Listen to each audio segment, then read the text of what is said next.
challenge එකේ දෙවෙනි දවසේ. අද පළවෙනි කන්ජිය හිතෝ.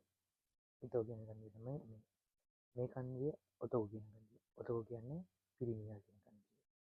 හිතෝ කියන්නේ පුද්ගලයා ජාතිකයා කියන කන්ජිය. ඊට පස්සේ ඔන්න කියන කන්ජිය තමයි මේ තුන්වෙනි.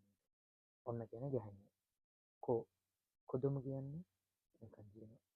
කොදුම කියන කන්ජියම. ඊට පස්සේ කුරුම කියන්නේ කොදුම කියන්නේ ළමයා. ළමයා කියන කන්ජිය. කුරුම කියන්නේ වාහනයට.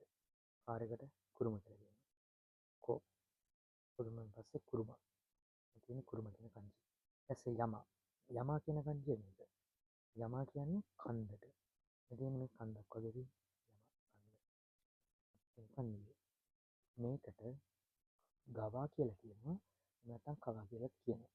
ගවා කියන්නේ ගඟක් වගේ ගලනවා. අත්වෙනි කන්දිය. ගඟ. ඊපස්සේ තා කියලා කියන්නේ මේ කුඹුරක් වගේනේ. කුඹුර බෙදලා තියෙනවා නේද මේ තියෙන. මේ තියෙන කුඹුර. කොමේ. නම් ගන්ජිනේ තියෙන කොමේ කියන කන්දිය. කොමේ කියන්නේ කොමේ. ඊට පස්සේ අමේ කියලා කියන්නේ වැස්සට. මේ තියෙන වැස්ස කියන කන්දිය. අමේ වැස්ස.